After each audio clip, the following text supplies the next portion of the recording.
Gloire à Dieu. Amen. Merci, que Dieu vous bénisse. Nous avons déjà parcouru comme exercice la lecture des Écritures, la méditation ou l'étude des Écritures. On a parlé ensuite de la prière. La dernière fois, le mardi passé, nous avons parlé de ceux qui ont pu être là du jeûne. Et comme vous le savez, voilà, ces rencontres, c'est vraiment des rencontres d'encadrement, des rencontres d'entretien pour pouvoir mieux connaître les voies du Seigneur et marcher de mieux en mieux comme de bons disciples. Les exercices de la piété dont nous parlons, il y a quelques heures que nous avons recueillis, ce sont des choses à pratiquer, des choses à vivre, des choses à expérimenter. Nous ne les apprenons pas pour avoir une réunion de plus le mardi. Voilà. Nous ne nous rassemblons pas pour avoir une réunion de plus le mardi. C'est souvent avec beaucoup de lutte que nous venons ici. Donc, c'est pour que nous puissions pratiquer ces choses afin de nous perfectionner dans le Seigneur. Aujourd'hui, j'espère que pour nous qui sommes là, par exemple, que nous appliquons vraiment déjà à pratiquer de mieux en mieux les exercices dont nous avons déjà parlé, notamment lire la Bible, lire les Écritures. Vous êtes avec moi. Lire les Écritures. Voilà. Je sais que chacun de nous s'y applique avec beaucoup de sérieux. Ensuite, on a parlé d'étudier ou de méditer la parole de Dieu.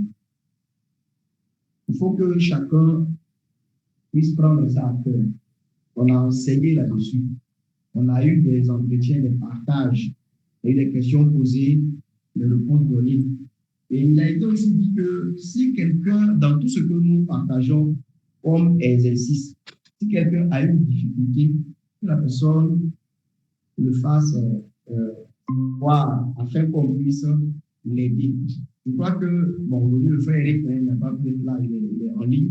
Voilà. Mais je crois qu'il nous a, en constatant, pendant ces fins d'année-là, il a parlé je crois, de 3 signes qui montrent, par exemple, voilà, un cœur qui est, par exemple, malade. Et quand j'ai écouté, parce que, voilà, j'ai pris le temps aussi, par exemple, d'écouter, depuis la vie de l'enregistrement. Vous savez, si vous voulez être, je vais dire comme ça, si votre affaire de Jésus vous tient à cœur, donnez-vous les moyens de pouvoir être sérieux dedans. Voilà. Si ça vous tient à cœur, donnez-vous les moyens d'être sérieux dedans. Si ça ne vous tient pas à cœur, que vous voulez juste faire, ouais, tu vas avoir une communauté avec laquelle être voilà, les dimanches, les jours de réunion, et puis après finir en enfer. Si c'est ce que tu veux aussi, bon, tu te donnes les moyens de faire ça. Mais si tu veux ton affaire là te tient à cœur, tu peux donner les moyens d'être sérieux dedans. C'est un travail remarquable que le frère Eric fait. Ça demande beaucoup d'efforts. On enregistre les réunions. Voilà. Donc, si tu n'as pas, par exemple, pu écouter, tu n'as pas pu être là pendant qu'il y a la réunion, mais le sérieux même voudrait que après tu cherches, par exemple, à écouter, si c'est enregistré. Et je disais ça pour dire que pendant que j'écoutais, le frère Eric a dit que il y a des frères et des sœurs, par exemple, il y a un sujet, on enseigne, et puis on va dire que, bon, ils sont là, comme si on n'a jamais parlé de ce sujet. Et c'est comme si au jour où on demande, dites, ah, moi je ne comprends pas, moi ça, mais je n'ai pas compris. Pourtant, rien de leur part n'a été fait pour chercher à comprendre. Quand on donne un enseignement tout à l'heure, et que tu n'es pas compris ou tout compris, ce n'est pas forcément mauvais. Ça peut être dû au fait que l'enseignement, peut-être sur place, est un peu difficile à saisir. Donc, tu peux poser des questions. Tu peux après approcher quelqu'un. Lui qui a enseigné même là, souvent, tu le vois, tu parles avec lui de tout, tu ne poses pas de questions. Voilà. Ça veut dire que c'est toi qui n'es pas sérieux. Voilà. Il n'y a pas un élève sérieux qui va aller au cours, il va recevoir un cours, il n'a pas compris des parties et il va dormir avec, par exemple, l'enseignant, parler de ballon à lui, parler de politique, parler de guerre. Et puis, c'est à l'examen, il va dire, moi, ce cours-là, je ne le comprends pas. Non, on trouve que tu n'es pas sérieux. Tu n'es simplement pas sérieux. Donc, je vais dire quoi? Les exercices dont nous parlons là, c'est pour être pratiqué. C'est pour être pratiqué. On a parlé de lire les Écritures, lire la Bible. Ce n'est même pas bon qu'on continue d'écouter d'autres exercices quand ce qu'on a déjà entendu là, on ne fait rien par rapport à ça. Il faut que chacun de nous s'applique à lire les Écritures. Paul l'a dit à Timothée, jusqu'à ce que je vienne, applique-toi à la lecture. À la lecture. C'est vrai, ce n'est pas nécessairement lire les Écritures comme nous parlons, mais c'est quelque chose qu'on peut prendre dans ce sens. Jusqu'à ce que je vienne. Ça, c'est Paul qui dit ça. Donc, on a dit, jusqu'à ce que le Seigneur Jésus vienne, c'est comme c'est le Seigneur qui nous dit ça à chacun. Comme le Seigneur dit, jusqu'à ce que je vienne, applique-toi à la lecture. 1 Timothée chapitre 4. Jusqu'à ce que je vienne, applique-toi à la lecture. Et je veux dire, l'époque dans laquelle nous sommes même est une époque tellement difficile en termes de lumière spirituelle. Vous comprenez, non? Ça veut dire que c'est une époque de confusion. Dans une telle époque-là, nous devons redoubler de courage, non? Redoubler de courage, redoubler d'efforts. Comme on le chante souvent. Redoubler de courage, il redouble d'efforts. Parce que l'ennemi, il redouble vraiment d'efforts de jour en jour. Et nous devons redoubler de courage. Nous devons dévorer littéralement les Écritures. Il faut lire la Bible, frères et sœurs. Il ne faut pas être négligent là-dessus. Je ne suis pas en train de dire que c'est un péché si un jour tu n'as pas pu lire. Ce n'est pas ce que je dis. Mais il faut que notre pratique habituelle, ça soit d'être des lecteurs assidus des Écritures. Parce que si nous sommes négligents quant à lire les Écritures,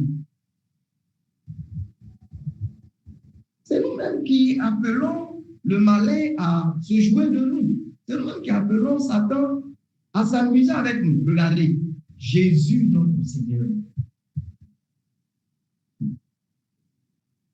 il a été tenté sur les Écritures par le diable. Lui qui n'avait même pas encore été infecté par le péché. Mais le diable l'a tenté sur les Écritures. Grâce à Dieu qu'il n'a pas pu réussir. Mais on a le cas d'Adam, notre père, qui dans sa condition, je vais dire comme ça, d'innocence avec sa femme, mais le diable les a tentés, pour ne pas parler particulièrement de Ève, même dans sa condition d'innocence. Ça veut dire que dans la condition où le péché même n'avait rien touché encore, le diable a réussi à la faire tomber. Et nous, on va être négligent sur les Écritures et penser qu'on ne s'expose pas ainsi donc aux assauts du malin. Nous en conjure, bien aimés frères et sœurs, soyons sérieux. Il y a des gens qui ont été brûlés pour que nous ayons la Bible. Brûlés vifs. Brûlés vifs. Il y a des gens qui ont donné de leur vie pour que nous ayons les Écritures. Et aujourd'hui, on ne peut pas avoir cela. Et puis, vous voyez, mettre ça quelque part là-bas pour pouvoir nous occuper à autre chose. Ce n'est pas bien. Donc, il faut que chacun soit appliqué à lire les Écritures. C'est bien compris, non?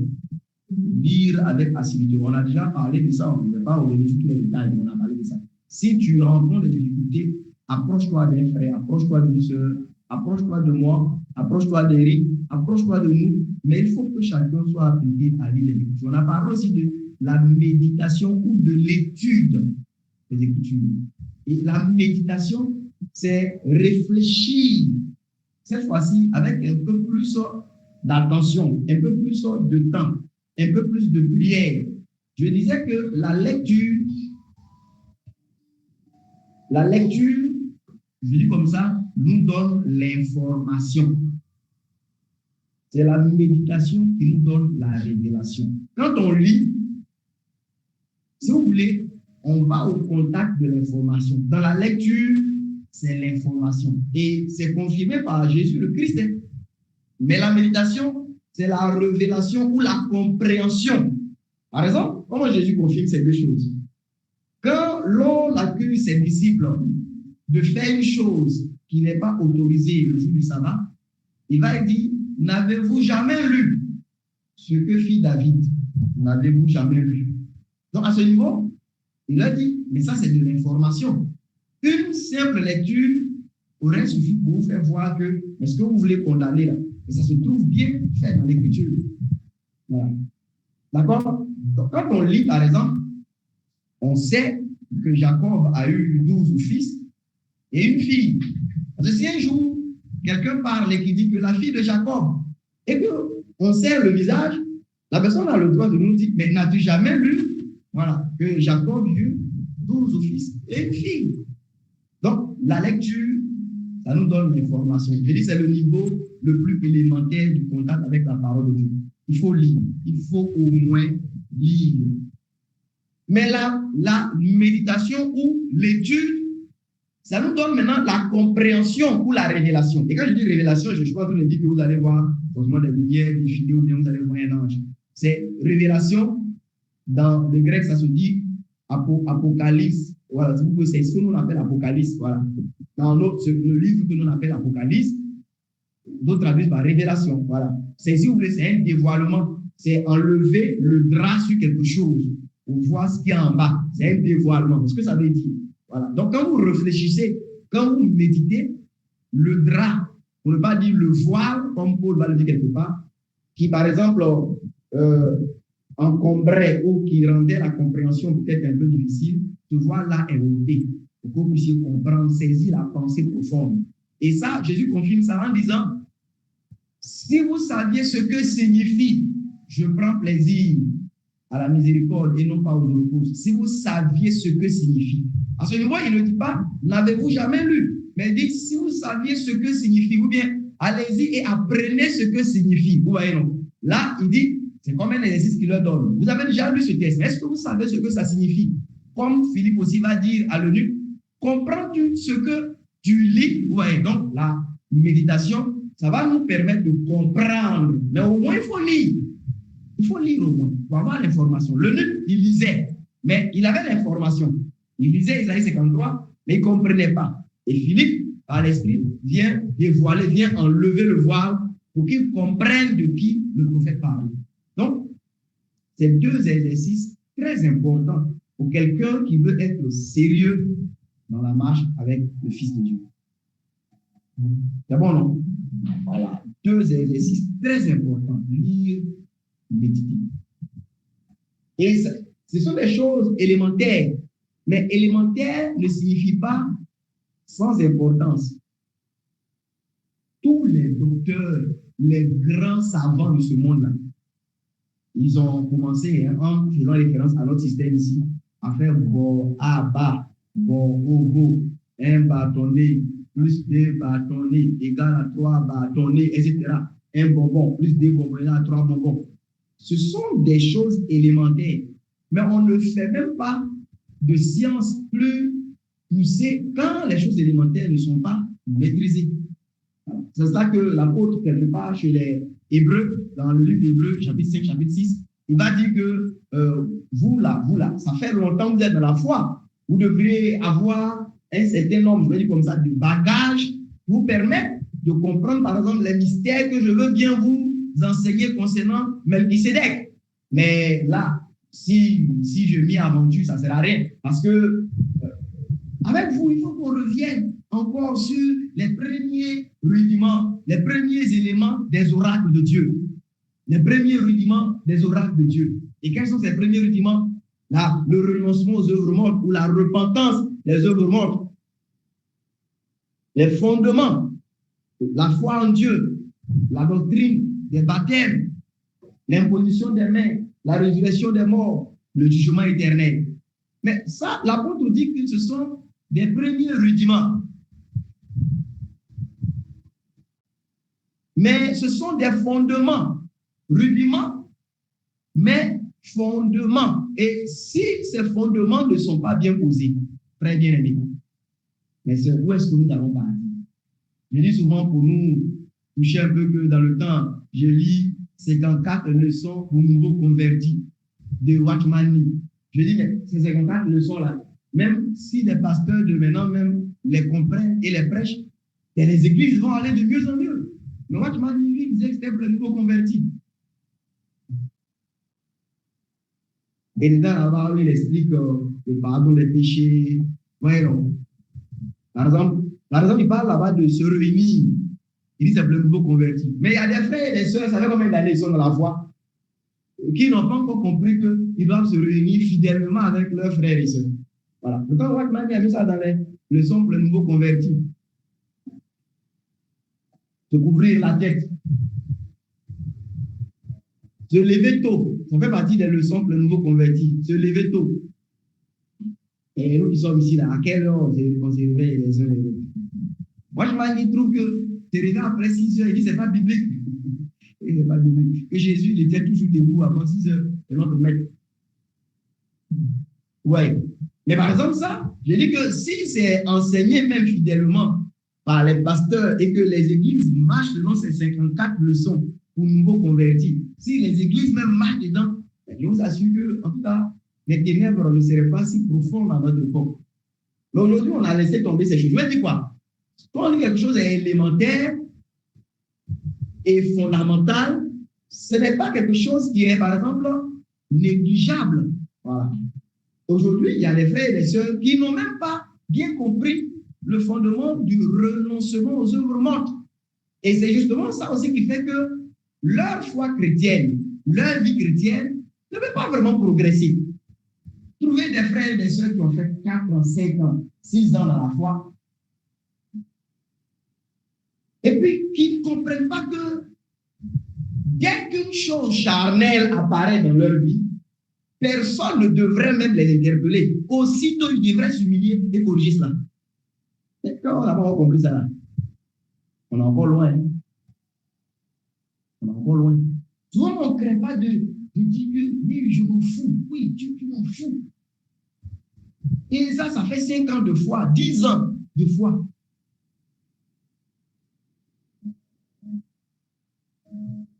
On n'a pas encore compris le principe du renoncement aux œuvres mortes. Mais quand quelqu'un n'a pas compris le renoncement aux œuvres mortes, quelle vie chrétienne, je dis comme ça, fructueuse, peut être construite ainsi? Ça veut dire que renoncement aux œuvres mortes, voilà. Quelle vie chrétienne fructueuse? Donc,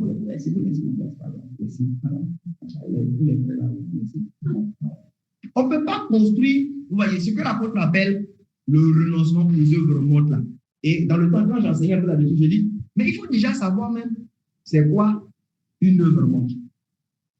Vu que c'est à ça qu'il faut renoncer. Mais il faut savoir c'est quoi une œuvre morte. Et pour bâtir une bonne vie chrétienne, nous devons embrasser comme principe de vie de renoncer à toute œuvre morte au fur et à mesure que la lumière de Dieu nous éclaire. Vous comprenez? Voilà. Mais si quelqu'un, un frère, une soeur, n'a pas embrassé ça réellement comme principe de vie, l'apôtre dit qu'on ne peut pas aller loin. Et on sera comme ces Hébreux à qui il écrivait. C'est-à-dire qu'il dit, vous qui depuis longtemps, vous devez être des maîtres. Vous avez encore besoin qu'on vous dise toujours la même chose. On va par exemple, comme je l'ai dit là, faire asseoir un frère avec une soeur, ça fait 5 ans, 10 ans, et puis on traite de deux problèmes encore. Non, la dernière fois, il a dit ça, ça connaît ça, l'autre là, ça connaît parler. Moi, en tout cas, c'est comme ça, ça connaît ça, il est bloqué. En tout cas, moi, des choses comme ça. Après 5 ans, 6 ans de marche chrétienne, qu'est-ce que vous allez construire de pourtant avec ça là? Faites ça la première année. Bon, on va vous excuser, mais la deuxième année. Les apôtres de qui on se réclame, ils ont fait 3 ans seulement. C'est vrai que oui, leur maître aussi était de qualité. Et je ne voudrais pas prétendre que si moi tu fais 3 ans avec moi, tu peux être au même niveau que. Vous savez que je voudrais dire que je fais la même chose que le maître. Ça, ce n'est pas possible. Moi, après 10 ans, au moins, c'est bon ou bien? Après 10 ans, il faut ressembler un peu à ces apôtres-là. Après 10 ans. Souvent, on a fait 15 ans de marche chrétienne, 12 ans. Mais après 12 ans de marche chrétienne, on a encore les mêmes comportements, les mêmes manières de parler. Ouais, aujourd'hui, j'ai partagé un peu quelque chose sur la sanctification. Je ne sais pas si vous avez vu ça. Je parlais de ça au frère à San Pedro. Combien se gardent de fornication, mais qui parlent facilement mal. Mais ça veut dire rien. Parle mal. Si les élèves te disent leurs 4 vérités. Et tu es un païen, ça c'est comportement de païen. Oui, c'est être païen, ça. Jacques dit, la même bouche, on prend pour bénir Dieu. Et quand on prend pour maudire l'homme qui est fait à l'image du Dieu qu'on dit bénir. C'est de l'hypocrisie. Et oui, depuis que tu as cru, tu n'as plus touché avec un homme. Et c'est bien. Mais si tu dis depuis les 3 ans, si ta bouche n'a pas dit de mensonge, ça n'a pas insulté, ça n'a pas parlé mal, ça n'a pas murmuré. Ah, mais ça, c'est extraordinaire. Parce que vous voyez, oui, de fornication, on peut se garder, mais les jures, si tu nous énerves, on te parle mal. Voilà, tu nous as énervés. J'allais quelque part, et un frère qui dit à une soeur dans une discussion, tu es une vipère. Tu es une vipère. Et puis, il veut m'expliquer pourquoi il dit ça. Je lui ai dit que c'est quoi? Pourquoi tu veux m'expliquer ça? Il dit non, en fait, je lui ai dit que non. Faut te taire, ne m'explique pas ça. Tu n'as pas honte. Tu devrais plutôt tomber à genoux pour demander pardon. Comment tu veux m'expliquer ça par rapport à quoi?